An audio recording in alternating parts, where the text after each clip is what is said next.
Hello दोस्तों, कैसे हैं आप सब। आई होप आप सब अच्छे होंगे और सक्षम क्लासेज में मैं आपका स्वागत करता हूं।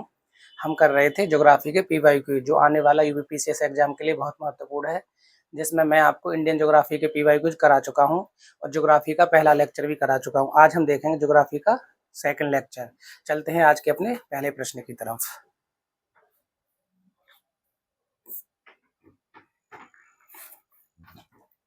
आज का हमारा पहला प्रश्न है, सुमेलित कीजिए। कह रहा है कि सूची एक नदी है, दूसरी जो सूची दे रखी है वो क्या है, उसकी अवस्थिति पूछ रहा है कि निम्न में से कौन सी जो नदियां हैं वो किस राज्य में बहती हैं, मतलब किस देश में बहती हैं। ठीक है, तो हम चलते हैं आज के अपने पहले प्रश्न की तरफ। करते हैं जैसे मोम्बोराव। मोम्बोराव आपको कहाँ मिलेगी, तो वो मिलेगी आपको इंडोनेशिया में। मोम्बोराव कहाँ मिलेगी आपको बहती हुई, तो मोम्बोराव नदी जो बहती है वो बहती है इंडोनेशिया में। देखिए कभी कभी क्या होता है, मैचिंग वाले प्रश्न में हमको चार ऑप्शन नहीं पता होते, पर हमें अगर एक से दो ऑप्शन भी पता है तो हम मैचिंग वाले प्रश्न को कर ले जाते हैं। जैसे मुझे नहीं पता कि मोम्बोराव कहाँ बहती है, कारून कहाँ बहती है, पर ऐसा कम होता है कि चारों में से किसी का भी न पता हो। एक से दो हमें पता लग जाती है। जैसे कि मुझे इसमें से सच में बताऊं तो मेघना का पता है कि मेघना नदी बांग्लादेश में बहती है। मेघना नदी बांग्लादेश में और महाबली श्रीलंका में। मुझे नहीं पता कि कारून कहाँ बहती है। ठीक है, पर अब मुझे मेघना और महाबली का पता है, तो मेघना का सी का कहाँ बहेगी, तो सी का तीसरा। अब हम ये देखेंगे इनमें से चारों ऑप्शंस में से कि सी किससे मिला हुआ है। तो सी में देखिए सी का कौन सा तीसरा, तो सी का तीसरा कहाँ है, सी का तीसरा देखो एक तो ए में है, तो इसका मतलब ये चारों के चारों ऑप्शन क्या हो जाते हैं, गलत हो जाते हैं और हमारा एक ही से हमारा पूरा का पूरा सवाल सॉल्व हो गया है। कैसे हो गया है, क्योंकि मुझे पता है कि मेघना नदी बांग्लादेश में बहती है और बांग्लादेश यहाँ पे क्या है, थर्ड नंबर पे है, और सी का कौन सा हो जाना चाहिए, तीसरा। तो सी के तीसरा इसी ऑप्शन में है, बाकी के बी सी डी में ऑप्शन में नहीं है। इसका मतलब क्या है कि हमारा पहला विकल्प सही हो जाता है। अब देख लो तो कारून नदी कहाँ बहेगी, ईरान में। ठीक है, कारून नदी कहाँ मिलेगी आपको, ईरान में। मोम्बे रामू इंडोनेशिया में, महावेली गंगा श्रीलंका में, मेघना बांग्लादेश में। इस तरह से हमारे पहले प्रश्न का जवाब हो जाता है ए। चलते हैं आज के अपने नेक्स्ट प्रश्न की तरफ। नदियों के नाम फिर से दे रखे हैं और उनका दे रखा है देश। फिर से देख लेते हैं। जैसे फिर से मैंने अभी क्या बोला कि मैचिंग वाले प्रश्न में ऐसा बहुत कम होता है कि हमें चारों का आंसर पता हो। जैसे नदी हो गई, या मानो कोई खनिज लवण हो गया, लौह अयस्क हो गया, या कोई जलप्रपात हो गया, किसी भी तरह से क्वेश्चन बन सकता है मैचिंग का।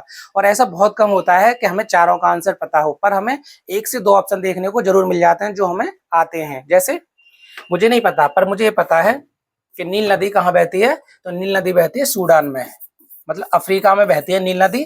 अफ्रीका का एक देश है सूडान। ठीक है, अफ्रीका के कई देशों में नील नदी बहती है, उसमें से एक देश कौन सा है, सूडान। तो मुझे क्या लग रहा है कि बी का चौथा देखते हैं कि बी का चौथा कहाँ होता है।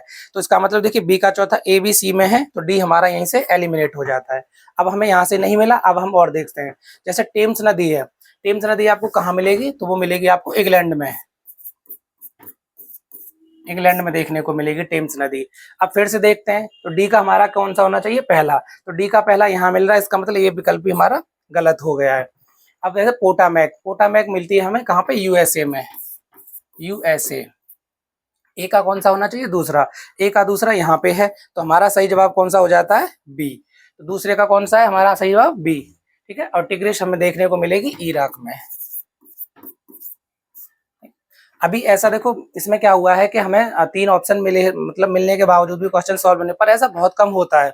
कभी कभी एक से ही पूरा प्रश्न हो जाता है, जैसे इससे के पहले में हो गया था। कभी दो पता होती है तो दो से भी क्वेश्चन सॉल्व हो जाता है। ठीक है, तो ऐसे प्रश्न आसान होते हैं, बशर्ते आपको एक से दो ऑप्शन उसका समझ में आना चाहिए। जैसे मुझे यहाँ पे पता है कि टेम्स नदी इंग्लैंड में बहती है, इंग्लैंड की राजधानी लंदन टेम्स नदी के किनारे बसा हुआ है। इसी तरह नील नदी जो है वो अफ्रीका महाद्वीप में बहती है, और अफ्रीका महाद्वीप के ही देशों में बहती है। अफ्रीका महाद्वीप का ही एक देश कौन सा है, सूडान।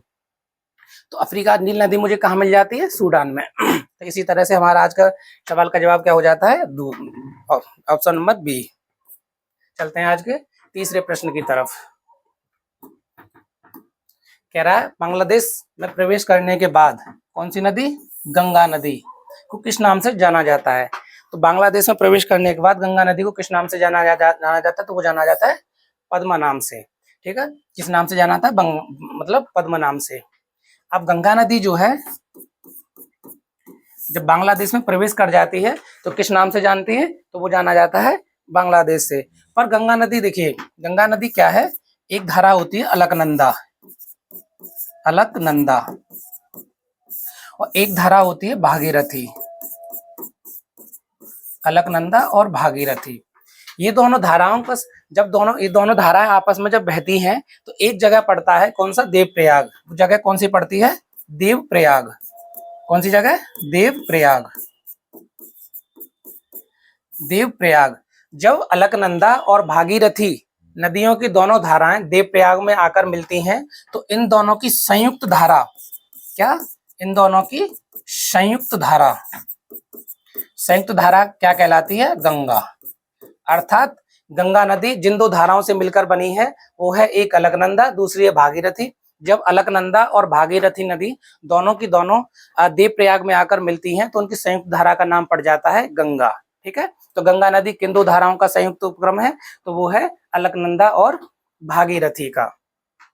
जब यही गंगा नदी पहाड़ों से निकलकर हरिद्वार, एक जगह पड़ती है हरिद्वार जो कि उत्तराखंड में है, ठीक है, हरिद्वार से क्या होता है, मैदानी भाग में प्रवेश करती है, हरिद्वार से मैदानी भागों में प्रवेश करती है। कभी कभी पूछता है कि पहाड़ों से निकलने के पश्चात गंगा नदी किस क्षेत्र से मैदानी भागों में प्रवेश करती है, तो वो करती है हरिद्वार से।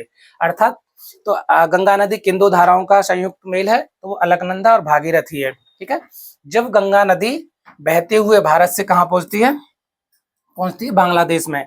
तो गंगा नदी जब बांग्लादेश में प्रवेश करती है तो उसको कहते हैं पद्मा। ठीक है, जब गंगा नदी बांग्लादेश में प्रवेश करती है, बांग्लादेश में गंगा नदी को क्या बोला जाता है, पद्मा, पद्मा।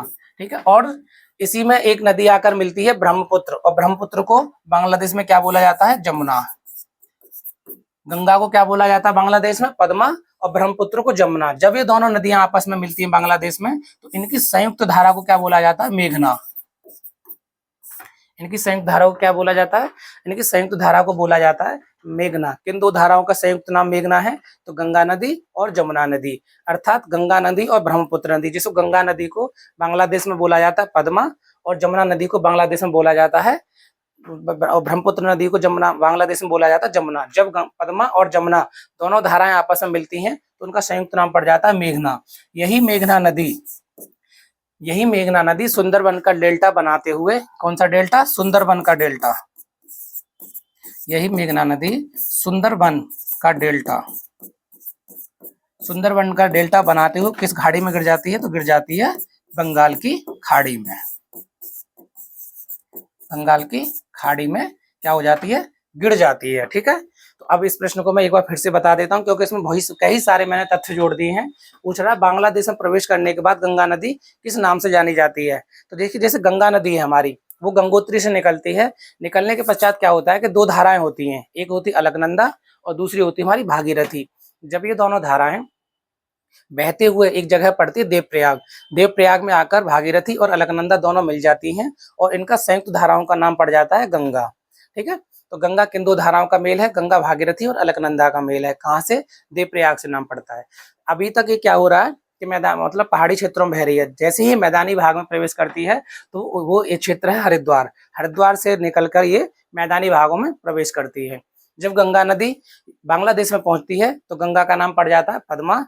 जब ब्रह्मपुत्र नदी बांग्लादेश में पहुंचती है तो उसका नाम पड़ जाता है जमुना। जब गंगा मतलब पद्मा और जमुना का संयुक्त नाम क्या पड़ जाता है, मेघना। यही मेघना नदी बहते हुए सुंदरबन का डेल्टा बनाती है और बंगाल की खाड़ी में जाकर गिर जाती है। चलते हैं आज के अपने अगले प्रश्न की तरफ। हमारा अगला प्रश्न क्या कह रहा है वो हम देखते हैं। तो तीसरे का क्या हो जाता है हमारा, बी। कह रहा है निम्नलिखित में से कौन सी नदी ब्लू नील नदी का स्रोत है, नीली नदी का स्रोत कौन सी नदी है ये पूछ रहा है वो। ठीक है,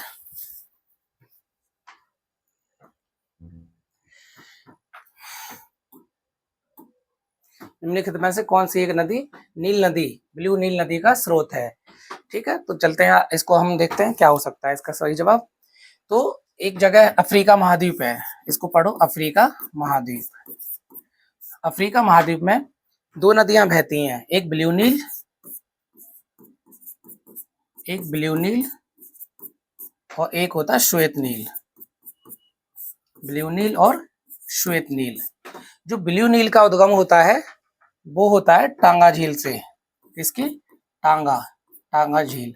ब्लू नील का उद्गम किससे होता है? इथियोपिया की टांगा झील से। ब्लू नील का कहाँ से उद्गम होता है? तो ब्लू नील का उद्गम होता है इथियोपिया की एक टाना झील है, टाना झील, उससे होता है। कौन सी झील? टाना झील। कहाँ पे है? इथियोपिया में।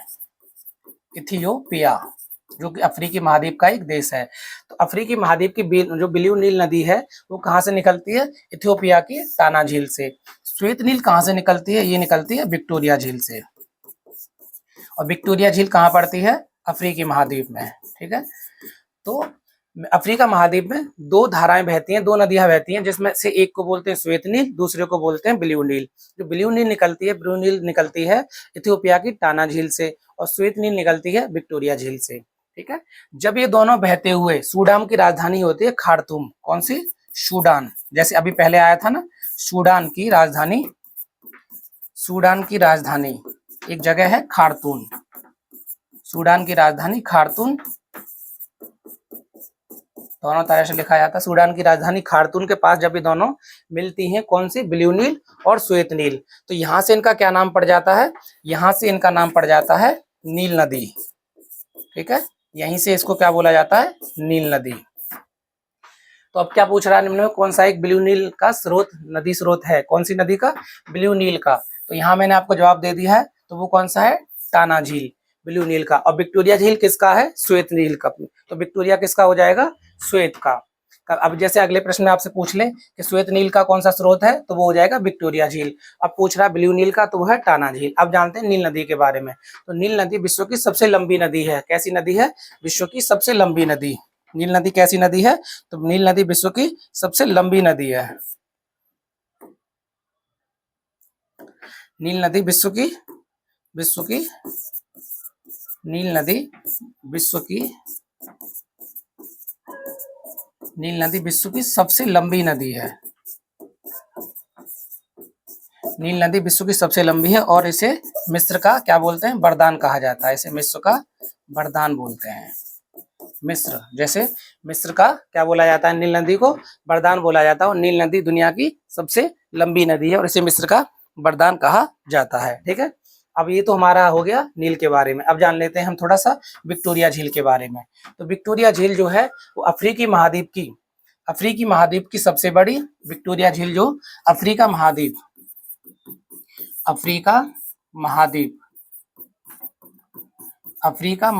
की सबसे बड़ी तथा दुनिया की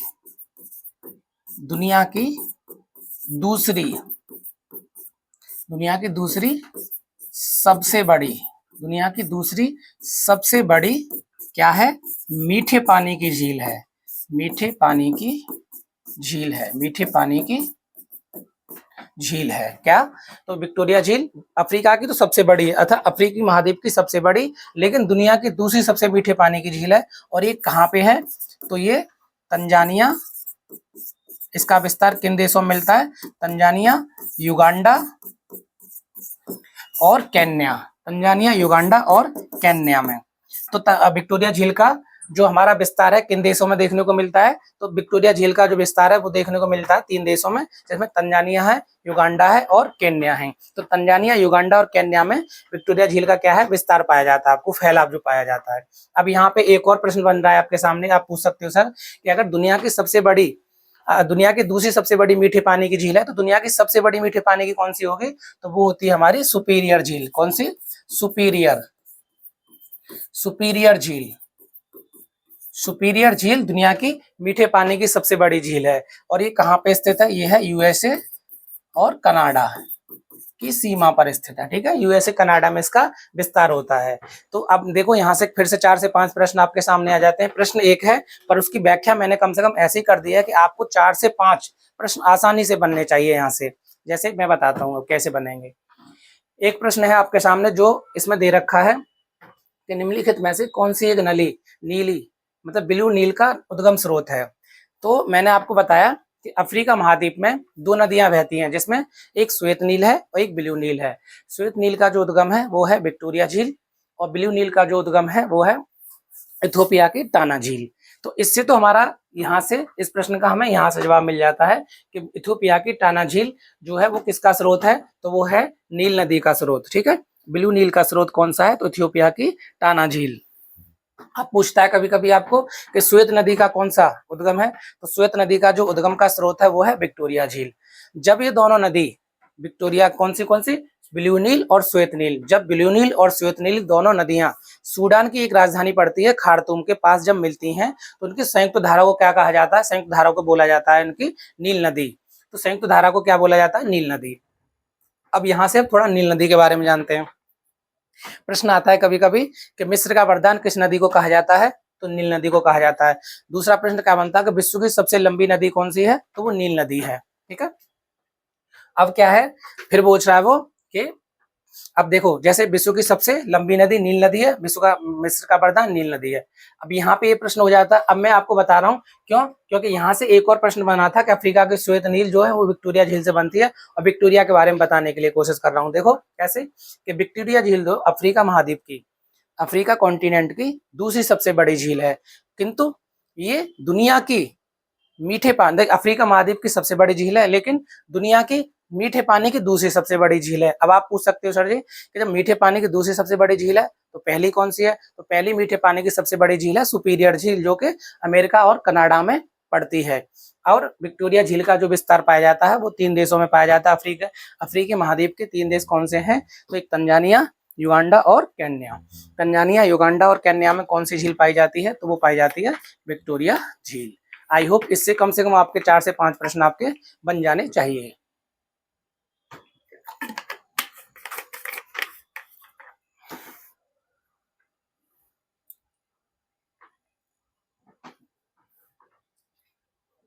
चलते हैं हम अपने अगले प्रश्न की तरफ। आज का हमारा नेक्स्ट प्रश्न क्या कहता है वो देखते हैं। क्वेश्चन नंबर 5 कह रहा है वर्ल्ड्स लार्जेस्ट, एक मिनट रुकिए।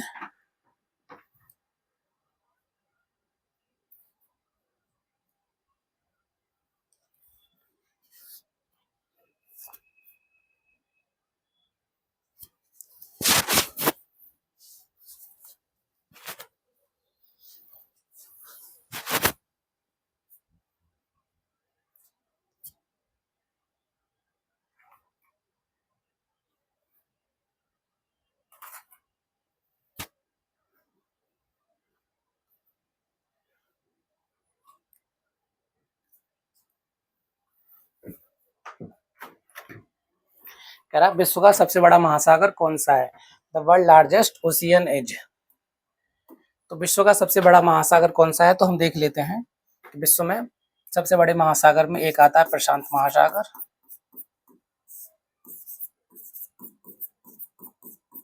फिर दूसरा सबसे बड़ा महासागर पड़ता है हमारा अटलांटिक महासागर, अटलांटिक महासागर। ठीक है, प्रशांत महासागर, अटलांटिक महासागर। और तीसरा पड़ता है सबसे बड़ा महासागर में, तीसरा महासागर आता है हिंद महासागर। ठीक है, इंडियन ओशियन, अटलांटिक ओशियन और प्रशांत ओशियन। जो चौथा महासागर पड़ता है वो हमारा अंटार्कटिका, अंटार्कटिका। अंटार्कटिका क्या अंटार्कटिका का महाद्वीप होता है ना, तो वो पड़ता है अंटार्कटिका महासागर, अंटार्कटिका महासागर, अंटार्कटिक महासागर। ठीक है, और इसी को बोलते हैं हम दक्षिणी महासागर, दक्षिणी महासागर। और पांचवा जो है वो आर्कटिक महासागर, आर्कटिक महासागर। अंटार्कटिक महासागर और पांचवा कौन सा है, आर्कटिक महासागर। तो प्रशांत महासागर, अटलांटिक महासागर, हिंद महासागर, अंटार्कटिक महासागर और आर्कटिक महासागर, ये दुनिया के 5 सबसे बड़े महासागर हैं जिनका क्रम इसी तरह से आता है, तो आप बताने में सक्षम हो पाए। ठीक है, प्रशांत महासागर, अटलांटिक महासागर, हिंद महासागर, आर्कटिक महासागर, अंटार्कटिक और आर्कटिक। अब कह रहा है विश्व का सबसे बड़ा महासागर, तो विश्व का सबसे बड़ा महासागर कौन सा हो जाएगा, प्रशांत महासागर। ठीक है, क्वेश्चन नंबर 5 विश्व का सबसे बड़ा महासागर कौन सा है, प्रशांत महासागर। अब थोड़ा सा देखते हैं तो प्रशांत महासागर की जो आकृति है प्रशांत महासागर की आकृति जो है वो कैसी है, त्रिभुजाकार है, ट्रायंगल, ठीक है। द शेप ऑफ द प्रशांत महासागर, ठीक है, पैसिफिक ओशियन इज ट्रायंगल, ठीक है, कैसी है, ट्रायंगल। और इसमें सबसे अधिक क्या पाए जाते हैं, सबसे अधिक द्वीपों की संख्या अगर किसी मतलब मिलती है किसी महासागर में, तो वो किस में मिलती है, वो मिलती है प्रशांत महासागर में। तो पूछे कि निम्नलिखित में से निम्न महासागरों में किसकी आकृति त्रिभुजाकार है, तो वह है पैसिफिक ओशियन। और पूछे कि सबसे अधिक द्वीपों की संख्या किस महासागर में मिलती है, तो भी वो प्रशांत महासागर में मिलती है। कभी कभी प्रश्न ये भी पूछता है कि रिंग ऑफ फायर एक ऐसा क्षेत्र है प्रशांत महासागर का जहां विश्व की सबसे अधिक ज्वालामुखी एवं भूकंप आते हैं। तो रिंग ऑफ फायर भी कहाँ मिलता है, प्रशांत महासागर मिलता है। और प्रशांत महासागर आप देखते हैं हम अटलांटिक महासागर की, तो कभी कभी आकृति पूछ लेता है। तो अटलांटिक महासागर की आकृति कैसी है, एस आकार की, कैसी, एस आकार की, ठीक है। ये यहाँ पे आप देखोगे तो यहाँ पे उत्तरी अमेरिका, यहाँ पे क्या पड़ता है, दक्षिणी अमेरिका, इधर क्या पड़ता है, यूरोप, ठीक है, और यहाँ पे अफ्रीका। तो प्रशांत जो अटलांटिक महासागर की जो आकृति है वो कैसी, एस आकार की है। अब चलते हैं अपने आज के नेक्स्ट प्रश्न की तरफ। ये देखो कभी कभी क्रम लगाने के लिए पूछे कि दुनिया के 5 महासागरों को निम्नलिखित में से क्रम में लगाइए बड़े से छोटे की तरफ। तो सबसे बड़ा प्रशांत महासागर, दूसरा होता है अटलांटिक महासागर, और तीसरा है हमारा हिंद महासागर, चौथा आर्कटिक महासागर, अंटार्कटिक महासागर, और 5वां है आर्कटिक महासागर।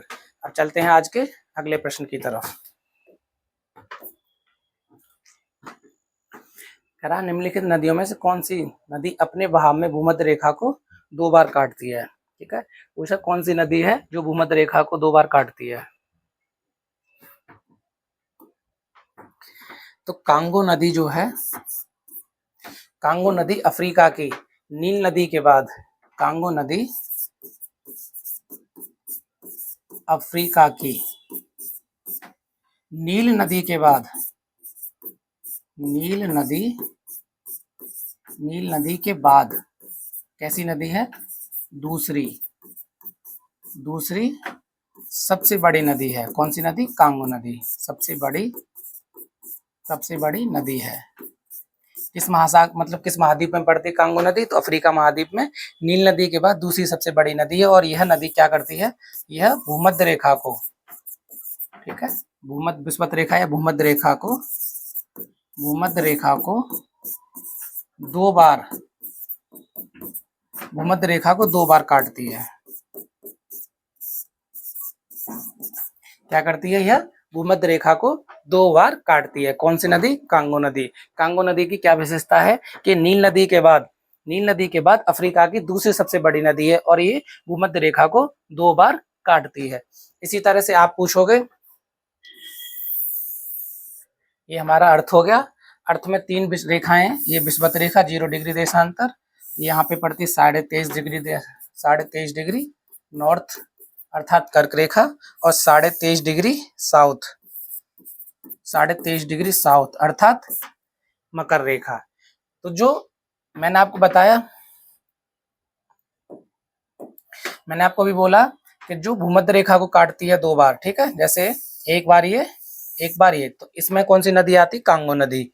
इसी तरह से कर्क रेखा को भी 2 बार काटती है। कर्क रेखा कौन सी नदी 2 बार काटती है, वो काटती है माही नदी।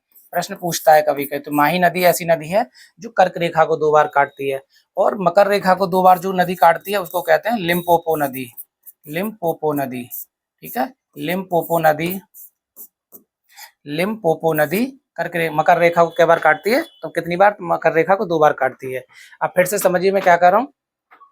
तो जैसे हमारी अर्थ पर क्या है, 3 रेखाएं मिलती हैं आपको, कर्क रेखा, मकर रेखा नीचे साउथ में, और कर्क रेखा ऊपर, और विषुवत रेखा जो है वो अर्थ को 2 बराबर भागों में बांटती है 0 डिग्री देशांतर। तो कर्क रेखा को जो 2 बार काटती है वो है माही नदी, ये भारत में पड़ती है, ठीक है। और लिम्पोपो नदी ये भी आपको अफ्रीका में जाएगी, वो ये काटती है, मकर रेखा को 2 बार काटती है। और 0 डिग्री देशांतर अर्थात विषुवत रेखा को काटने वाली नदी का नाम, तो वो है हमारी कांगो नदी। कांगो नदी विषुवत रेखा को 2 बार काटती है, और कांगो नदी अफ्रीका की नील नदी के बाद दूसरी सबसे बड़ी नदी है। सवाल इसका क्या जवाब हो जाएगा, कांगो नदी, ठीक है। निम्नलिखित में से कौन सा देश नील नदी द्वारा अप्रवाहित नहीं होता? मैंने आपको थोड़ी देर पहले बताया था कि नील नदी, इसमें देखो इथोपिया से तो वो निकलती है श्वेत नील, सूडान में जाकर श्वेत नील, और इथोपिया से कौन सी ब्लू नील निकलती है, और सूडान में जाकर क्या होता है कि दोनों नदी मिल जाती हैं। तो ये और दो तो इसके सेवावल हो गए। युगांडा में क्या है? तंजानिया, युगांडा, और केन्या में क्या पड़ती है? मैंने आपको बताया था विक्टोरिया झील है। तो ये तो तीन हमारे मिलते हुए प्रतीत हो रहे हैं। अगर नहीं है तो वो है चाड। अपवाहित क्षेत्र का मतलब है कि नील नदी किन किन देशों से होकर गुजरती है। तो अफ्रीका के ऐसे कई देश हैं जिनसे होकर नील नदी गुजरती है। उसमें से 3 देश इथोपिया, सूडान है, पर चाड ऐसा देश है जो कि जिससे होकर नील नदी नहीं गुजरती है। बरमूडा अवस्थित है। Bermuda triangle is located. तो उत्तरी अटलांटिक महासागर के पश्चिमी भाग में, कौन से भाग में? उत्तरी अटलांटिक महासागर के पश्चिमी भाग में क्या है? बरमूडा ट्रायंगल अवस्थित है। उत्तरी अटलांटिक महासागर के पश्चिमी भाग में बरमूडा ट्रायंगल अवस्थित है। अब बरमूडा ट्रायंगल को मतलब ट्रायंगल नाम क्यों दिया गया? देखिए कि यहाँ पे एक एरिया पड़ता है मियामी, मियामी, ठीक है। नीचे एक, यहां से जाओगे आप मियामी के बाद एक एरिया पड़ता है यहाँ पे बरमूडा, बरमूडा, और एक यहाँ पे पड़ता है प्रूटो रिको। जब देखोगे आप तो ये एरिया कैसा दिखता है आपको? ये एरिया आपको दिख रहा होगा एक ट्रायंगल की तरह। मियामी फ्लोरिडा राज्य में है, बरमूडा और प्लूटो रिको, इन तीनों एरियाओं के बीच, तीनों क्षेत्रों के बीच के सागर को क्या बोला जाता है? Bermuda triangle. ये क्षेत्र इस बात के लिए प्रसिद्ध है कि आपने कई बार सुना होगा कि इस क्षेत्र में जैसे ही ऊपर से कोई हमारे जहाज, मतलब हवाई जहाज, एरोप्लेन या कोई भी जहाज उड़कर जाता है तो ये से ये अपनी तरफ खींच लेता है और इसमें आकर जहाज क्या होता है? डूब जाता है। तो ये वही एरिया है, इसी को कहते हैं बरमूडा ट्रायंगल। ये अपनी गुरुत्वाकर्षण शक्ति के साथ ऊपर, इससे ऊपर से कुछ भी जो गुजरता है वो उसको अपनी तरफ खींच लेता था, ठीक है। अब इसमें आपको क्या आंसर मिल जाता है? तो उत्तरी अटलांटिक महासागर। कभी कभी पूछता है बरमूडा ट्रायंगल किन क्षेत्रों के बीच अवस्थित है? तो मियामी, बरमूडा और प्लूटो रिको, ठीक है। और उत्तरी अटलांटिक महासागर किस भाग में है बरमूडा ट्रायंगल? तो उत्तरी अटलांटिक महासागर के पश्चिमी भाग में है, फ्लोरिडा। रिंग ऑफ फायर का संबंध किससे है? कह रहा रिंग ऑफ फायर का संबंध किससे है? मैंने अभी थोड़ी देर पहले बताया था आपको कि प्रशांत महासागर में रिंग ऑफ फायर मिलती है। रिंग ऑफ फायर से मतलब है कि इस क्षेत्र में दुनिया के लगभग 2/3 भूकंप और ज्वालामुखी आती हैं, इसलिए इसको क्या बोला जाता है? Ring of fire. तो किस किस से संबंधित है रिंग ऑफ फायर? एक भूकंप से संबंधित है, ज्वालामुखी से भी संबंधित है और प्रशांत महासागर की संबंधित है। तो 1, 2, 3 देख लो। थोड़ी देर पहले मैंने आपको इसका चलते चलते आपको सवाल का जवाब बताया था। इससे पहले जो प्रशांत महासागर में पूछ रहा था कि कौन सा महासागर सबसे बड़ा है, तो उसी एक्सप्लेनेशन के साथ आपको एक नया प्रश्न देखने को मिल गया और आपने इसको मुझे लगता है कर भी ले जाओगे। इसी तरह से क्या होता है, जो मैं बोल रहा हूँ आपके सामने उस पर थोड़ा ध्यान दीजिए। कई बार मैं लिख नहीं पाता पर बोल देता हूँ, तो बोलने के क्रम में क्या होता है कि कुछ चीजें ऐसी निकल जाती हैं मुंह से जिससे अगला प्रश्न बन सकता है या इंपॉर्टेंट तथ्य होता है। तो उसको आप थोड़ा ध्यान से रखिए और अपनी नोटबुक में लिखते चलिए, ठीक है। तो अभी मैंने बोला रिंग ऑफ फायर, तो रिंग ऑफ फायर में क्या होता है? दुनिया के 2/3 भूकंप और ज्वालामुखी इसी क्षेत्र में आते हैं और ये प्रशांत महासागर में पड़ती है, ठीक है। तो इसमें 1, 2, 3 आपका सही जवाब हो जाएगा। निम्नलिखित पर्वतों में से कौन एक काला सागर और कैस्पियन सागर के बीच स्थित है? जो हमारा काकेशस पर्वत, यूराल पर्वत, बाल्कन पर्वत पूछ रहा है कि कौन सा कैस्पियन सागर के बीच स्थित है।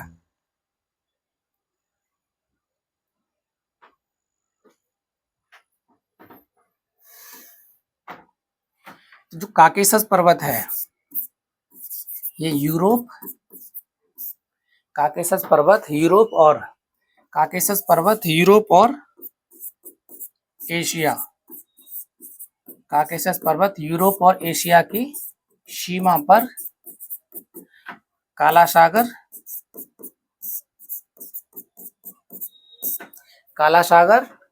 और कैस्पियन सागर के बीच स्थित है। काला सागर और कैस्पियन सागर, काला सागर और कैस्पियन सागर, काला सागर और कैस्पियन सागर के बीच स्थित है। काला सागर और कैस्पियन सागर के बीच स्थित है कौन सा? काकेशस पर्वत। पूछ रहा निम्नलिखित कथन निम्नलिखित पर्वतों में से कौन सा एक ब्लैक सी एंड कैस्पियन सागर के बीच स्थित है? तो वो काकेशस पर्वत है। यहीं से दूसरा प्रश्न भी बन जाता है, काकेशस पर्वत किन दो महाद्वीपों की सीमा पर स्थित है? तो काकेशस पर्वत यूरोप और एशिया महाद्वीप की सीमा पर स्थित है, जो कि काला सागर और कैस्पियन सागर के बीच पड़ता है। कह रहा सार गैसों समुद्र की विशेषता, सार गैसों सागर की विशेषता पूछ रहा है वो। देखिए मैंने इससे पहले आपको एक महासागर बताया था, अटलांटिक महासागर। अटलांटिक महासागर के उत्तरी भाग में क्या होता है कि एक ऐसा एरिया पड़ता है जहाँ पे सारगैसो नाम की घास पाई जाती है। वो इतनी बड़ी होती है कि यहाँ से मार्ग का अवरुद्ध होता है, मतलब यहाँ से जहाज निकल कर नहीं जा पाते। अब क्योंकि सागर के बीच में है, जैसे मानो ये है हमारा, जैसे ये हमारा एस आकार का क्या है, ये हमारा एस आकार का है अटलांटिक महासागर। अब अटलांटिक महासागर के आप देखोगे तो यहाँ पे क्या है, उत्तरी अमेरिका, नीचे पड़ती है दक्षिण अमेरिका, यहाँ पड़ता है यूरोप और यहाँ पड़ती है अफ्रीका। ठीक है, और ये हमारे बीच से क्या जा रही है, विषुवत रेखा। तो उत्तरी अटलांटिक महासागर और दक्षिणी अटलांटिक महासागर में एक जगह यहाँ पे है क्या, यहाँ पे हमारा पड़ता है सारगैसो सागर। तो ये जो सारगैसो सागर देखिए यहाँ से क्या होता है, ये पूरा पानी है, क्या है ये क्या है, पूरा पानी है ये। ठीक है, ये सागर है, ये पूरा क्या है, पानी है। ये पूरा का पूरा क्या है, पानी है, क्योंकि महासागर है तो पानी तो होगा। इसके अटलांटिक महासागर के उत्तर में है उत्तरी अमेरिका, दक्षिण में दक्षिण अमेरिका। इधर देखोगे आपका तो यूरोप इधर है, इसको क्या बोलोगे आप, यूरोप में पूरब मान लो। ठीक है, ये आपका क्या पड़ जाएगा, ये दक्षिण में पड़ जाएगा। ठीक, क्योंकि यहाँ पे लगभग पड़ती है अफ्रीका, ये अफ्रीका, तो दक्षिण पूरब कह लो आप। अफ्रीका कहाँ पड़ जाएगा आपका, दक्षिण पूरब कह लो। तो इससे क्या होगा कि एक जगह पड़ती ये वाली, ये क्या है, सारगैसो सागर। अब आप देखोगे सारगैसो सागर, क्योंकि ये सागर के बीच में स्थित है, अर्थात अटलांटिक महासागर के बीच में स्थित है, इसलिए क्या है, इसकी कोई तटरेखा नहीं है। और सारगैसो नाम क्यों पड़ा है, क्योंकि इसमें सारगैसम नाम की एक बहुत बड़ी बड़ी घास पाई जाती है, जो जहाजों द्वारा जब जहाज यहाँ से गुजरते हैं तो उसके मार्ग को अवरुद्ध करते हैं, और ये बीच में पड़ता है, इसलिए इसकी कोई तटरेखा नहीं है। ठीक है, तो अब सारगैसों की समुद्र की विशेषता मैंने आपको बता दी है। तो कहाँ पड़ता है, उत्तरी अटलांटिक महासागर में। इसमें सारगैसम नाम की घास पाई जाती है, इसलिए इसको सारगैसो सागर कहते हैं। और ये एक ऐसा राज्य है जिसकी कोई तटरेखा नहीं है, अर्थात ये तटविहीन राज्य है, मतलब तटविहीन सागर है। ये एक ऐसा सागर है जिसकी कोई तटरेखा नहीं है, अर्थात ये तटविहीन सागर है। तो पूछता है कभी कभी निम्नलिखित में से ऐसा कौन सा सागर है जिसकी कोई तटरेखा नहीं है, तो वो है सारगैसो सागर। और सारगैसो सागर किसके लिए प्रसिद्ध है, तो वो अपनी समुद्रिक वनस्पति के लिए प्रसिद्ध है।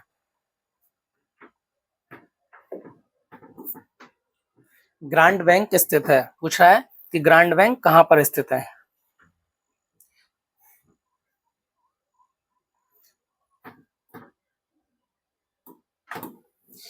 पहले तो आप जानिए कि ग्रांड बैंक है, कि बैंक क्या है।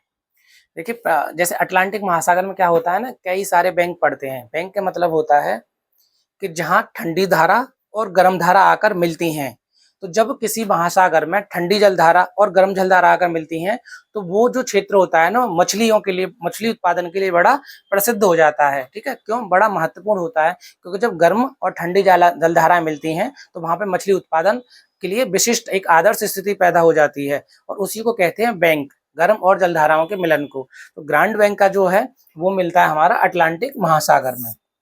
ग्रांड बैंक क्या है, वो दो धाराओं से मिलकर बनता है। ग्रांड बैंक दो धाराएं कौन कौन सी हैं, एक गल्फ स्ट्रीम, एक लैब्राडोर। ठीक है, तो गल्फ स्ट्रीम कैसी जल धारा है, तो गल्फ स्ट्रीम गर्म जल धारा है, और लैब्राडोर ठंडी जल धारा है। तो जब ये दोनों धाराएं मिलती हैं तो इनकी मिलन स्थल पर कौन सा बैंक बनता है, ग्रांड बैंक। ठीक है, और यहीं पे क्या होता है, मछली पालन होता है। इसी तरह से एक और बैंक होता है, जॉर्ज बैंक भी होता है, डागर बैंक भी होता है। इसलिए ऐसे प्रशांत महासागर में कुछ बैंक मिलते हैं। बैंक का मतलब होता है ऐसा क्षेत्र जहां मछली उत्पादन के लिए आदर्श परिस्थितियां होती हैं। और वो क्यों होती हैं? क्योंकि इस क्षेत्र में आकर गर्म और ठंडी जलधाराएं आपस में मिलती हैं।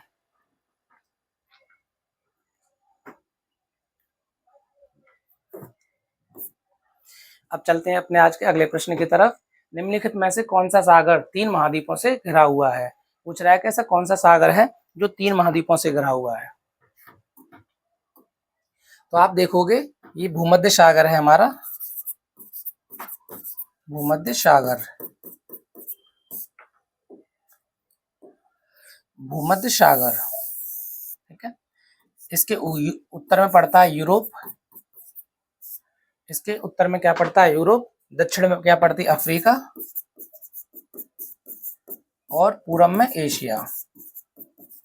तो भूमध्य सागर ऐसा सागर है जो 3 महाद्वीपों से घिरा हुआ है, जिसके उत्तर में यूरोप है, दक्षिण में अफ्रीका है और पूर्व में क्या है? एशिया है। तो कौन सा सवाल का जवाब हो जाएगा हमारा? द आंसर इज भूमध्य सागर, ठीक है, मेडिटेरियन सी। निम्नलिखित में से कौन सा 3 महाद्वीपों से घिरा हुआ है? तो 3 महाद्वीपों से घिरा होने वाला महासागर है हमारा भूमध्य सागर, जिसके उत्तर में पड़ता है हमारा यूरोप, पूर्व में पड़ता है एशिया और दक्षिण में पड़ती है हमारा अफ्रीका। निम्नलिखित में से कौन सी ठंडी समुद्री जलधाराएं हैं? ठीक है,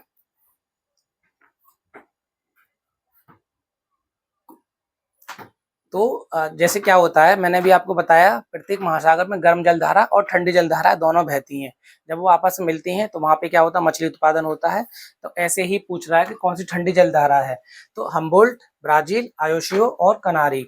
देखो कौन सी ठंडी समुद्री जलधाराएं हैं? तो देखो हम्बोल्ट की धारा भी ठंडी जलधारा है, आयोशियो भी और कनारी भी नहीं है। तो ये ब्राजील की धारा गर्म जलधारा होती है, ठंडी जलधारा नहीं होती। तो इसमें कौन सा जवाब हो जाएगा? 1, 3, 4। 1, 3, 4 का मतलब हमारा सही जवाब हो जाएगा, हमारा सही जवाब 1, 3, 4 अर्थात सी। क्यों? क्योंकि ब्राजील की धारा जो है वो गर्म जलधारा है, जबकि हम्बोल्ट, आयोशियो और कनारी ये तीनों की तीनों ठंडी जलधाराएं हैं।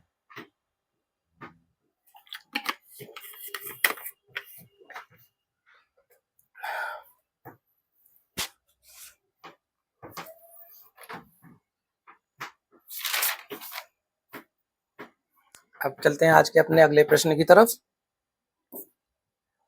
विश्व में प्रवाल का सबसे बड़ा आवास ग्रेट बैरियर रीफ स्थित है, ठीक है। जो मूंगे की चट्टान है, पूछ रहा है कि कहां पर स्थित है?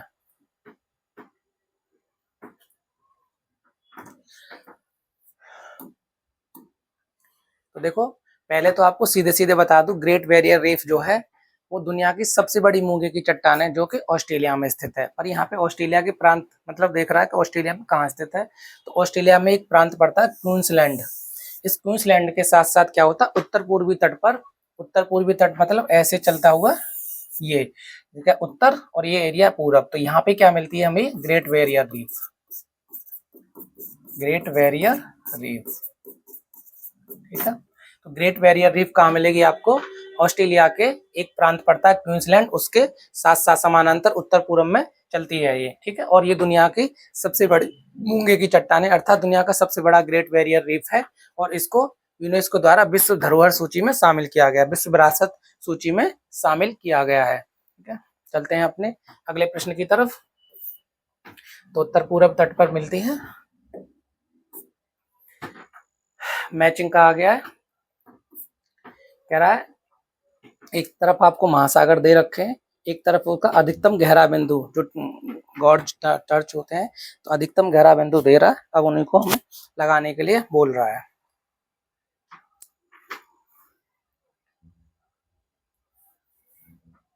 लगाते हैं। देखिए क्या होता है कि जैसे प्रशांत महासागर हो गया, अटलांटिक महासागर हो गया, हिंद महासागर हो गया, ये ऐसे महासागर हैं जिनकी गहराई बहुत अधिक है। इनका जो अधिकतम गहरा बिंदु होता है, इसमें बहुत जैसे प्रशांत महासागर में कोई तो ऐसा बिंदु होगा जो सबसे गहरा होगा, ऐसे अटलांटिक महासागर में कुछ बिंदु ऐसे होंगे जो गहरे होंगे। तो उन्हीं गहरे बिंदु को वो पूछ रहा है, सबसे गहरा बिंदु। जैसे मुझे नहीं पता है इसमें सच में, लेकिन हम करके देखते हैं। जैसे मुझे ये पता है कि हिंद महासागर में सुंडा गर्त पाया जाता है, ये मुझे पता है, एक पता है। अब सी का पहला देख लेते हैं। सी का पहला देखो यहाँ पे है, इसका मतलब ये कट गया और ई कट गए। अब हमारा ए और बी, अगर मानो हमें सवाल का जवाब नहीं पता होता तो अगर हम 4 में से तुक्का लगाएंगे तो 25% चांस रहते हैं सही होने के, पर अगर हमने 2 क्वेश्चन एलिमिनेट कर दिए, इसका मतलब है अब हमारा चांस जो है तुक्का लगाने का 50% हो गया। अगर हम लगाएंगे तो हो सकता है कि 50% संभावना हमारे आंसर के सही होने की हो जाए। अब क्या कह रहा है वो, हिंद महासागर शुंडागर्त में, तो ए और बी में से ही कोई सही जवाब होगा। अब चलते हैं अपने अगले प्रश्न की तरफ देखते हैं। तो जैसे मुझे ये भी पता है कि प्रशांत महासागर में मेरियाना गर्त पाया जाता है और जो कि दुनिया का सबसे गहरा गर्त है, अर्थात दुनिया का सबसे गहरा बिंदु अगर कोई है तो वो है मेरियाना गर्त। कभी कभी सीधे सवाल पूछ लेता है कि दुनिया का सबसे गहरा गर्त कौन सा है, तो वो है मेरियाना गर्त जो कि प्रशांत महासागर में पड़ता है। ठीक, अब देखते हैं ए का तीसरा। ए का तीसरा फिर से देखो, अब ये दोनों तो गलत, ए और बी। अब कह रहा है अटलांटिक महासागर, देखो अटलांटिक महासागर में पड़ता है प्लूटो रिको गर्त। तो डी का दूसरा यहाँ पे है, तो हमारा आंसर क्या हो जाएगा, ए। ठीक, तो आंसर हमारा क्या हो जाएगा, ए। तो 16 का ए। आर्कटिक में मिलोय। 17 कह रहा निम्नलिखित महासागरीय धाराओं में से कौन सा एक हिंद महासागर संबंधित है। Which of the following ocean currents is related to the Indian ocean. मतलब हिंद महासागर से संबंधित जलधारा को पूछ रहा है, तो वो है अगुलहास की धारा, प्रशांत महासागर से संबंधित जलधारा है। अगुलहास की धारा किससे संबंधित है, तो अगुलहास की धारा प्रशांत महासागर से संबंधित जलधारा है।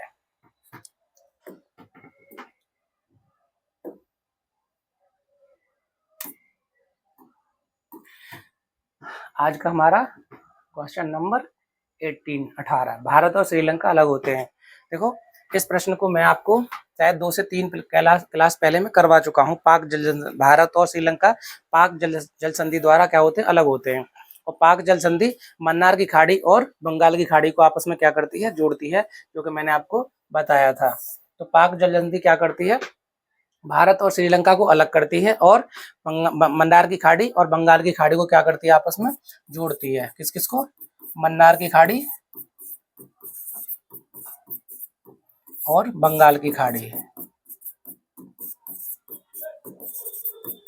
बंगाल की खाड़ी को क्या करती है, जोड़ती है। प्लस का मतलब ये आपस में जोड़ती है। मन्नार की खाड़ी और बंगाल की खाड़ी को क्या करती है, जोड़ती है। ठीक है, श्रीलंका और भारत को अलग करती है। फिर क्या कह रहा है, डीपेस्ट पॉइंट फिर से आ गया।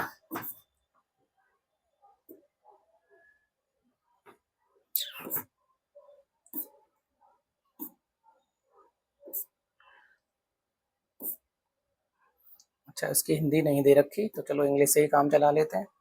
कह रहा पैसिफिक ओशियन मतलब प्रशांत महासागर, डीपेस्ट पॉइंट पूछ रहा है। तो प्रशांत महासागर का सबसे गहरा बिंदु कौन सा है, तो वो है मेरियाना गर्त। तो ए का तीसरा हमारा आंसर क्या हो जाता है, यही मिल जाता है हमें, बी। 19 का क्या हो जाएगा, 19 का हो जाएगा बी।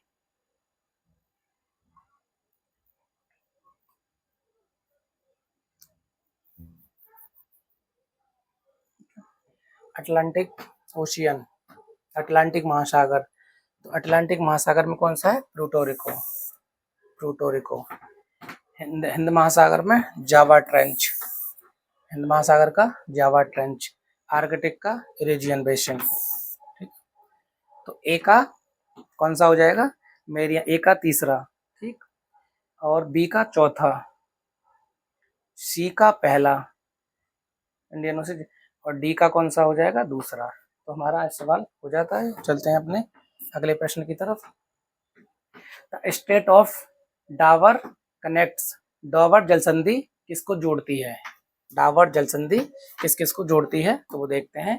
पहले तो पता लगाते हैं डावर जलसंधि है कहाँ। डावर जलसंधि, डावर स्ट्रेट, ठीक है, ये इंग्लैंड और फ्रांस, कहाँ है, इंग्लैंड फ्रांस के बीच स्थित है। और ये क्या करती है, इंग्लिश चैनल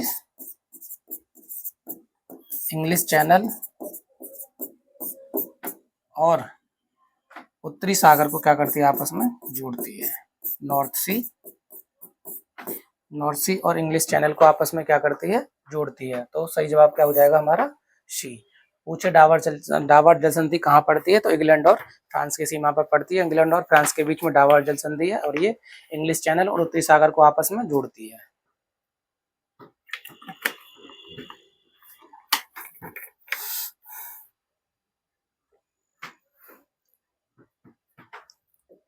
चलते हैं अपने अगले प्रश्न की तरफ। क्वेश्चन नंबर 21 कह रहा है कौन सा जलडमरू मध्य है जो एशिया और उत्तरी अमेरिका को अलग करता है। कौन सा जलडमरू मध्य है जो एशिया और उत्तरी अमेरिका को अलग करता है, तो ये हमारा बेरिंग जल संधि। ठीक है, बेरिंग कभी पूछे एशिया और उत्तरी अमेरिका को अलग करने वाली जल संधि कौन सी है, तो वो है बेरिंग जल संधि।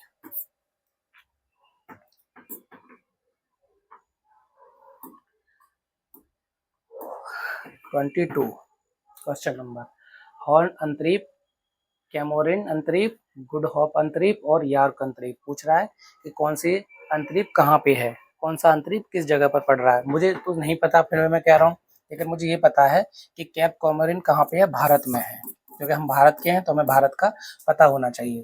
तो बी से एलिमिनेट करते हैं, कहाँ कहाँ, जैसे बी का पहला होना चाहिए, तो बी का पहला कहाँ है, तो ये कट गया और कौन सा, ये कट गया, अर्थात ए और सी गलत होंगे। अब अगर सही जवाब मिलेगा हमें तो बी और सी डी में से मिलेगा, क्यों, क्योंकि कौन सा पूछ रहा है, बी का पहला, तो बी का पहला यहाँ पे है। ठीक है, बी का पहले का मतलब बी और डी में से कोई एक होगा। अब देखते हैं हॉर्न अंतरीप, तो हॉर्न अंतरीप कहाँ मिलता है हमें, अर्जेंटीना में, अर्जेंटीना में। ठीक है, यार्क अंतरीप आपको देखने को मिलेगा कहाँ पे, यार्क अंतरीप देखने को मिलेगा हमें ऑस्ट्रेलिया में, यार्क अंतरीप ऑस्ट्रेलिया में, यार्क अंतरीप कहाँ है, ऑस्ट्रेलिया में। गुड होप अंतरीप आपको कहाँ मिलेगा, दक्षिण अफ्रीका में। तो अब देखते हैं ए का दूसरा, ए का तीसरा, ए का तीसरा कहाँ है, ए का तीसरा यहाँ पे है, तो सीधा सीधा जवाब है बी और डी में से। कैप कमोरिन बी का पहला, तो बी का पहला, डी का कौन सा होना चाहिए, डी का ऑस्ट्रेलिया, तो डी का दूसरा, तो डी का दूसरा कहाँ यहाँ पे है, तो हमारा सही जवाब डी ही हो जाता है इसमें। ठीक है, तो 22 का क्या हो जाएगा, डी।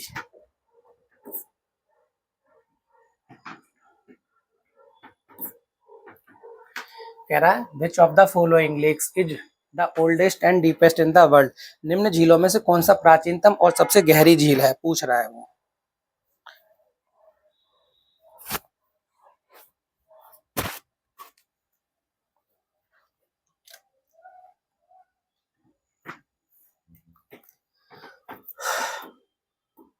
कह रहा निम्न झीलों में से विश्व की सबसे प्राचीनतम और सबसे गहरी झील, तो विश्व की सबसे प्राचीनतम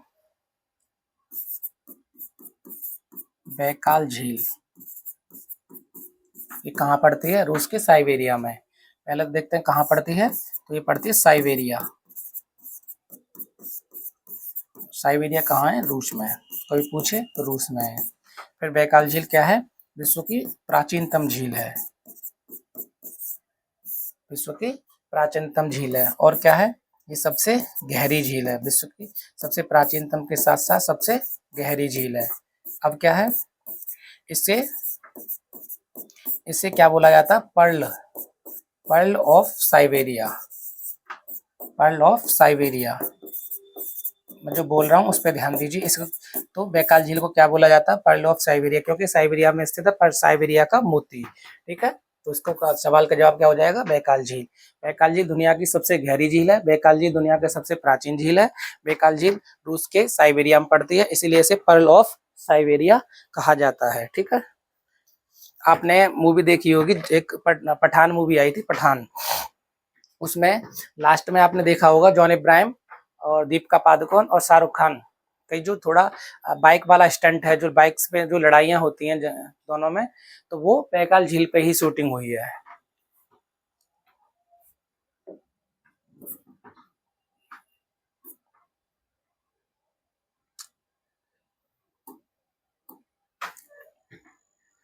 दक्षिण पूर्व एशिया में स्थित बोर्नियो द्वीप के संदर्भ में पूछ रहा है कि कौन सा कथन सही है।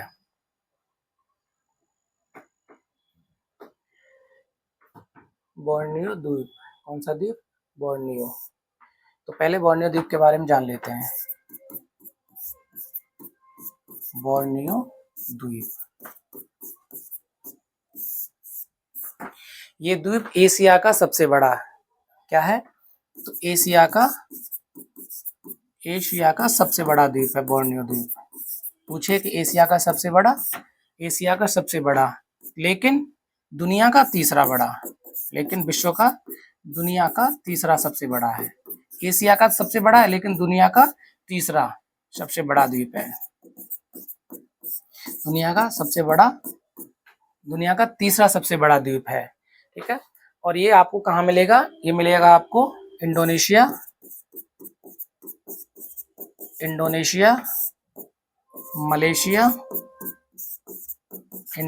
मलेशिया और ब्रुनेई। ठीक है, तो इंडोनेशिया, मलेशिया और ब्रुनेई, ये 3 देश ऐसे हैं जहाँ पे आपको बोर्नियो द्वीप देश का विस्तार देखने को मिलता है। कौन सा? इंडोनेशिया, मलेशिया और ब्रुनेई। तो ब्रुनेई एक ऐसा, इंडोनेशिया, मलेशिया और ब्रुनेई, ये 3 देश में आपको देखने के मिलेंगे कि जहाँ पे बोर्नियो द्वीप का विस्तार है। अब क्या कह रहा है? ये 3 देशों में विभाजित है, तो ये सही है। इसकी उत्पत्ति ज्वालामुखी निक्षेप के द्वारा हुई है, ये भी सही है। तो दोनों कथन क्या हो जाते हैं? सही हो जाते हैं इसके। ठीक है, दोनों कथन क्या हो जाते हैं?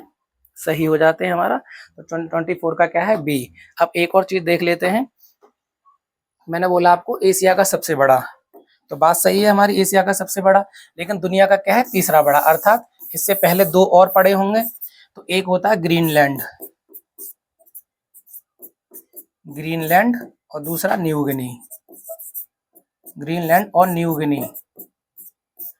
ग्रीनलैंड दुनिया का सबसे बड़ा द्वीप है, न्यू गिनी दुनिया का दूसरा सबसे बड़ा द्वीप है और बोर्नियो दुनिया का तीसरा बड़ा द्वीप है। इसी तरह से इस क्रम में कौन सा आ जाएगा? बोर्नियो। कभी अगर पूछ लेता है कि द्वीपों का क्रम, तो ग्रीनलैंड, न्यू गिनी और बोर्नियो। ठीक है, बोर्नियो एशिया का सबसे बड़ा और दुनिया का तीसरा सबसे बड़ा है। ग्रीष्म ऋतु की अपेक्षा शीत ऋतु में सापेक्ष आर्द्रता बहुत अधिक होती है।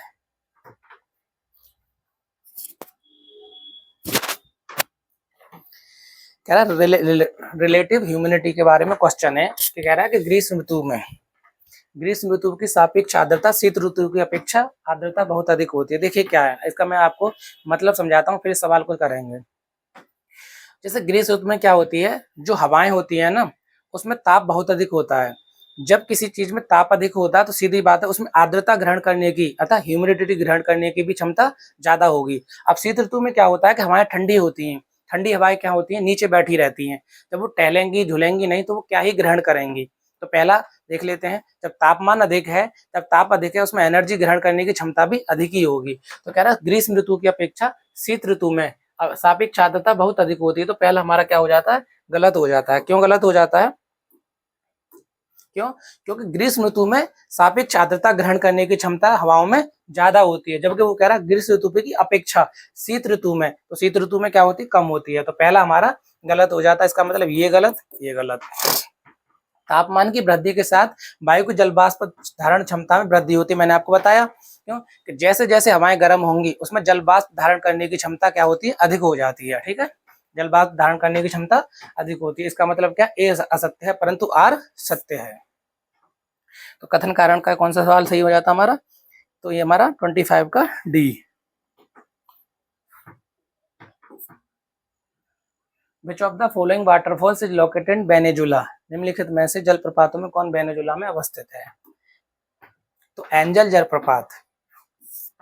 एंजल जलप्रपात क्या है? दुनिया का सबसे ऊंचा जलप्रपात है, सबसे ऊंचा दुनिया का।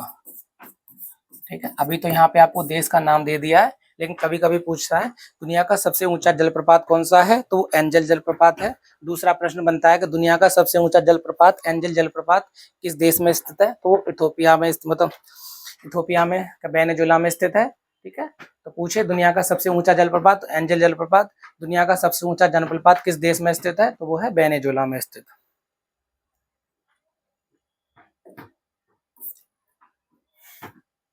नेम्स ऑफ लोकल विंड्स और लोकेशन कह रहा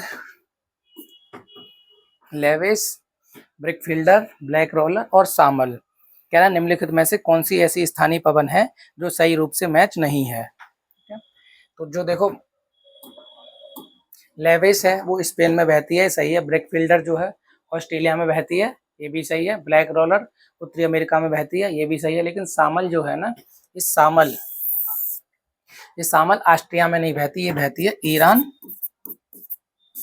और इराक, ईरान इराक के मरुस्थलों में, ईरान इराक के मरुस्थलीय क्षेत्रों में बहती है, ईरान इराक के मरुस्थलीय क्षेत्रों में बहती है। ठीक है, तो सामल कहाँ बहती है? ईरान और इराक के मरुस्थलीय क्षेत्रों में। इसका मतलब क्या है कि हमारा डी ऑप्शन गलत तरीके से दे रखा है, वो वही पूछ रहा है कौन सा सही है। तो सही जवाब कौन सा हो जाएगा हमारा? डी।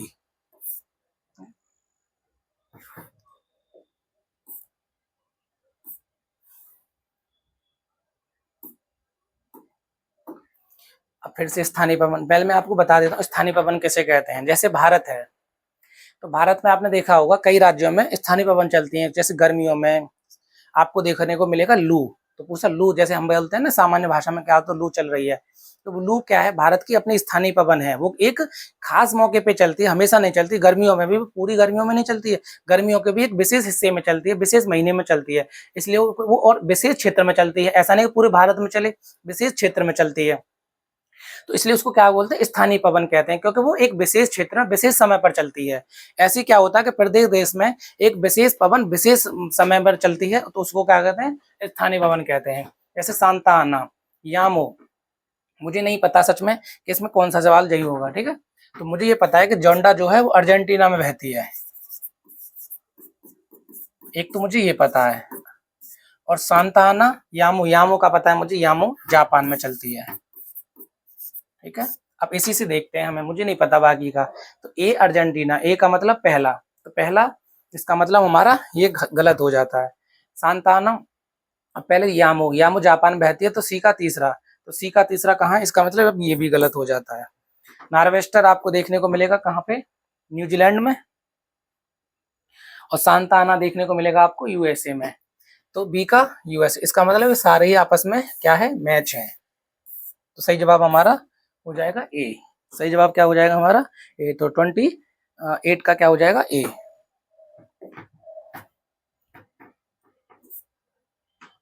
संसार का सर्वाधिक सूखाग्रस्त देश? 30। अब कह रहा है कुछ औद्योगिक क्षेत्र दे रखे हैं और उन्हें मिलाने के लिए पूछ रहा है। जैसे किनकी कहाँ है? कैंटन, किनकी, ये औद्योगिक क्षेत्र है, अर्थात ये अपने देश में, इनमें कोई विशेष उत्पाद का मतलब क्या? विशेष उत्पादन होता है, किसी विशेष सामान का विशेष उत्पादन होता है। जैसे किनकी है, जैकेंटन जापान, लॉरेन, ये सब क्या है? तो किनकी आपको मिलेगा कहाँ पे? जापान में। किनकी जापान में, कैंटन चीन में। किनकी जापान, कैंटन चीन। ए का दूसरा, ए का दूसरा ये गलत, फिर से वही एलिमिनेट हो गए। ए का दूसरा और बी का पहला, ए का दूसरा बी का पहला, तो ए और बी अभी तक मैच चल रहे हैं। लॉरेन आपको मिलेगा फ्रांस में, लॉरेन क्षेत्र आपको कहाँ मिलेगा? लॉरेन मिलेगा आपको फ्रांस में। तो सी का कौन सा हो जाएगा? चौथा, तो सी का कहाँ है? सी का चौथा, इसका मतलब आंसर हमारा ए हो जाएगा। ठीक है, 30 का कौन सा आंसर हो जाएगा? ए। अब कह रहा है which one of the following not a correctly match, निम्नलिखित में से कौन सा एक सही सुमेलित नहीं है? घास के मैदान दे रखे हैं और पूछ रहा है कौन सा सही नहीं है। तो जैसे प्रेरी जो है उत्तरी अमेरिका में पाई जाती है, उत्तरी अमेरिका में कौन सबसे बड़ा देश क्या है? अमेरिका। वैसे कनाडा है पर अमेरिका, अमेरिका से क्या लोग करते हैं? प्रेयर करते हैं हर बात के लिए कि प्लीज हमें भी अपने देश में व्यापार कर लीजिए, हमारे ऊपर कृपा कर लीजिए, तो प्रेयर करते हैं। इसका मतलब इसी से याद कर लीजिए, प्रेरीज आपको कहाँ मिलेगी? उत्तरी अमेरिका में। पंपाज दक्षिणी अमेरिका में, स्टेपेज यूरोप में, लेकिन बेल्ट जो है ना, बेल्ट ये मिलती है दक्षिण अफ्रीका में। तो बेल्ट घास के मैदान कहाँ मिलेंगे आपको? दक्षिण अफ्रीका में। ऑस्ट्रेलिया में कौन सा मिलता है? डाउन्स। तो अगर मैच नहीं है तो वो ये, ठीक है, कौन सा सम्मिलित नहीं पूछ रहा है ना, तो एक सम्मिलित नहीं है, वो है बेल्ट्स, क्योंकि बेल्ट्स के घास के मैदान ऑस्ट्रेलिया में नहीं मिलते। कहाँ मिलते हैं? दक्षिण अफ्रीका में मिलते हैं। और ऑस्ट्रेलिया में जो घास के मैदान मिलते हैं उनको कहते हैं डाउन्स। अमलैंड शब्द का क्या अर्थ है? तो अमलैंड का शब्द का अर्थ है नगर का प्रतिवेशी, अर्थात नगर के आसपास का जो क्षेत्र होता है उसको क्या कहते हैं? नगर का प्रतिवेशी, तो 32 का सी। नेक्स्ट प्रश्न कह रहा है हमारा मैचिंग का, कुछ बंदरगाह दे रखे हैं, पोर्ट्स और देश दे रखे हैं, कह रहा है कि इनमें कौन सा सही है। जैसे बनियास आपको कहाँ मिलेगा, सीरिया में। बनियास आपको कहाँ मिलेगा, सीरिया में। त्रिपोली आपको कहाँ मिलेगा, लीबिया में। त्रिपोली लीबिया में। अब इन्हीं से देखते हैं ए और बी। जैसे बनियास कहाँ मिलेगा, सीरिया में, तो ए का चौथा, इसका मतलब हमारा ये दोनों गलत हो गए। ए का चौथा और बी का क्या हो जाएगा, त्रिपोली लीबिया। तो इस अभी ये दोनों चल रहे हैं हमारे। अब अकाबा और इलात, अकाबा और इलात में से पता लगाना है। तो इलात आपको कहाँ मिलेगा, इजराइल में। ई से इजराइल, ई से इलात, इजराइल। ठीक है, तो सी का कौन सा हो जाएगा, दूसरा। तो सी का दूसरा कहाँ है, यहाँ पे। तो आंसर हमारा D, right answer is D. तो 33 का राइट आंसर इज डी। आपको जनजाति दे रखी हैं और उनके देश दे रखे हैं, जैसे कांगो, बुशमैन, बद्दू, मसाई। इनमें पूछ रहा है कि कौन सी जनजाति किस देश में पाई जाती है। तो बुशमैन आपको देख मिलेगी नामीबिया में। Bushman Namibia. बद्दू, बद्दू आपको देखने को मिलेगी सऊदी अरब में, सऊदी अरेबिया में। ठीक है, मसाई, मसाई आपको देखने को मिलेगी केन्या में, पिग्मी कांगो में। ठीक है, मसाई आपको देखने को कहाँ मिलेगी, केन्या में, केन्या और पिग्मी कांगो। अब देख लेते हैं बुशमैन नामीबिया, ए का दूसरा, ए का दूसरा, तो इसका तो एक ही से मिल जा रहा है। तो answer is C, right answer is 34 का सी।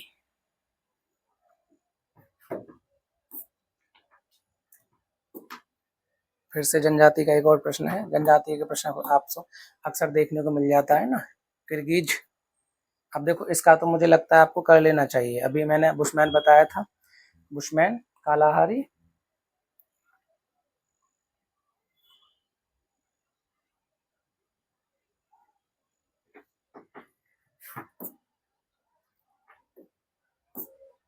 Thirty four, Kyrgyz,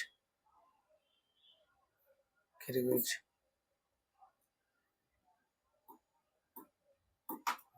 question number 34, question number 34 Kyrgyz कह रहा है। तो देखो किर्गिज क्या मिलेगा आपको, मिलेगा मध्य एशिया में, किर्गिज मध्य एशिया। ये रिपीट हुआ है, किर्गिज मध्य एशिया, बुशमैन कालाहारी क्षेत्र में। क्यों, क्योंकि कालाहारी क्षेत्र में पड़ता है नामीबिया, बोत्सवाना। ठीक है, तो वहां पे पहले लास्ट से प्रश्न में क्या दे रखा था, नामीबिया, तो नामीबिया भी बुशमैन पाया जाता है। एनु, एनु मिलेगी आपको जापान में, और बुद्धू तो अभी मैंने बताया था अरब में। अब मिला लेते हैं, तो किर्गिज ए मतलब मध्य एशिया, ए का तीसरा, ए का तीसरा मतलब ए और सी में से आंसर मिलेगा। बुशमैन कालाहारी, तो बी का चौथा, ए का तीसरा, बी का चौथा is right answer is C. तो 34 का क्या हो जाएगा हमारा, सी। 35 की तरफ चलते हैं। 35 हमारा रिपीटेड क्वेश्चन है, इसका भी क्या हो जाएगा, सी। अब चलते हैं 36। कुछ औद्योगिक केंद्र दे रखे हैं और उनका पूछ रहा है कि वो किसके लिए प्रसिद्ध है, जैसे नगोया, से सलेम, लॉस एंजल्स और अबादान। तो नगोया जो है, नगोया किसके लिए प्रसिद्ध है, तो नगोया प्रसिद्ध है सूती वस्त्र के लिए। नगोया किसके लिए प्रसिद्ध है, तो सूती वस्त्र के लिए। अब देखते हैं, तो ए का कौन सा होना चाहिए हमारा, तीसरा। ए का तीसरा इसमें क्या है, डी में है, तो राइट आंसर इज डी। तो 36 का क्या हो जाएगा, डी। और सलेम जो है लोह इस्पात के लिए प्रसिद्ध है, सलेम लोह इस्पात के लिए। सलेम किसके लिए प्रसिद्ध है, लोह इस्पात के लिए। तो बी का पहला हो गया, सी का दूसरा। तो लॉस एंजल्स किसके लिए है, हवाई जहाज, हवाई जहाज। और अबादन तेल शोधन। ठीक है, तो मैंने आपको मैचिंग बता दिया है।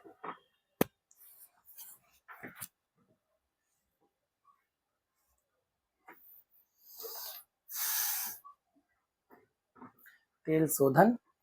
तो इसका आंसर क्या हो जाएगा हमारा 36 का डी, नगोया सूती वस्त्र, सलेम लोहा इस्पात, लॉस एंजल्स हवाई जहाज और अबादान तेल शोधन।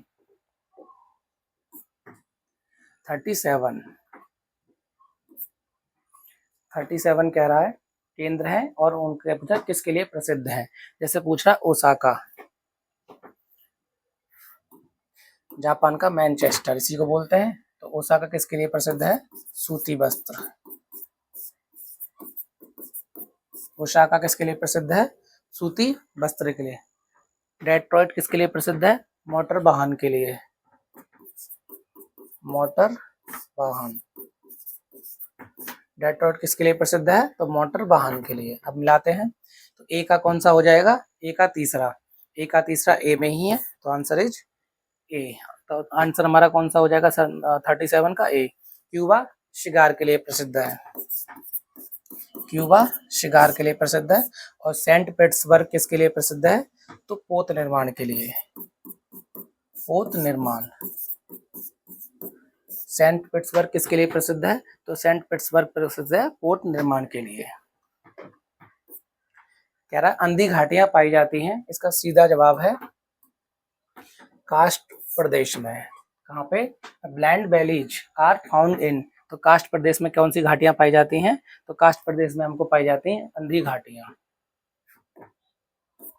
नेक्स्ट प्रश्न, निम्नलिखित में से किस द्वीप को बादे की भूमि के रूप में जाना जाता है।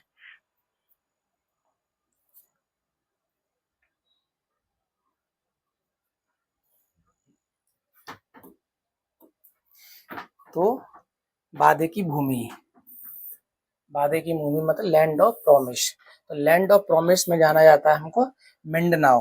कौन सा, मिंडनाओ। मिंडनाओ को किस के बादे की भूमि के लिए। ये कहाँ पे पड़ता है, ये पड़ता है हमारा फिलीपीन में, फिलीपीन।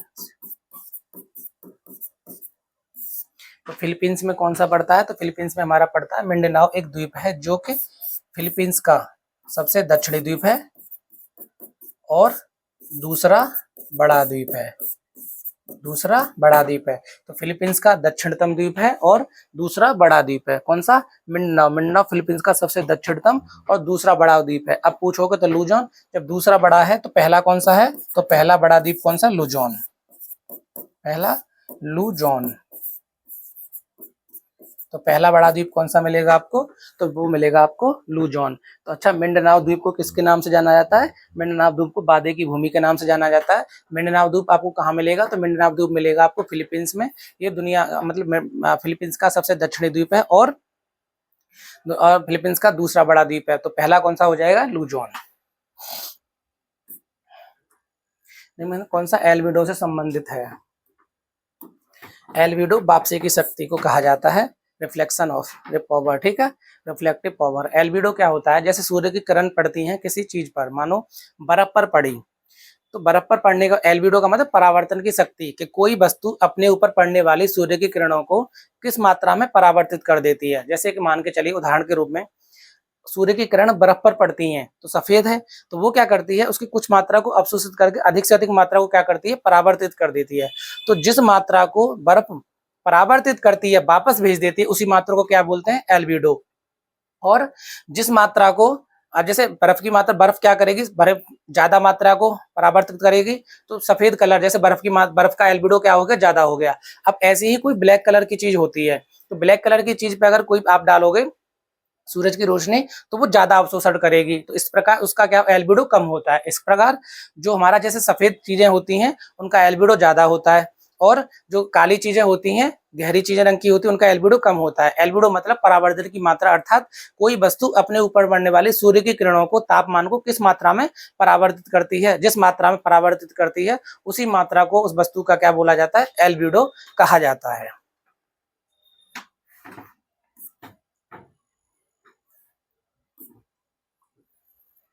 एक तरफ आपको द्वीप दे रखे हैं और दूसरी तरफ आप उसको मिलाने के लिए कह रहा है।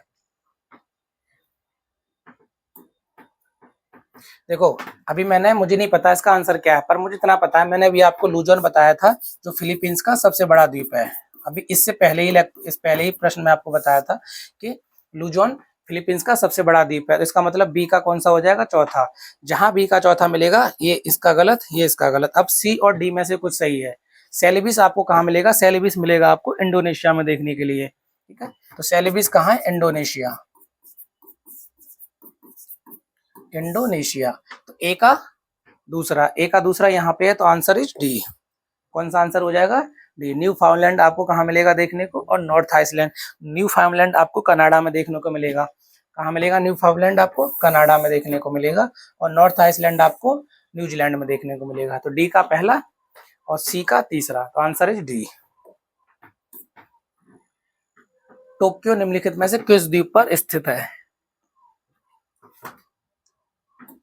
टोक्यो होन्शु द्वीप पर स्थित है, आंसर इज बी। तो 42 का कौन सा आंसर हो जाता है, 42 का हो जाता है बी। अब होन्शु द्वीप के बारे में जान लेते हैं।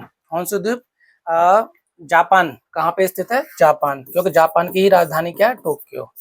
तो होन्शु द्वीप मैं आपको बता रहा हूँ, आप सुन लेना।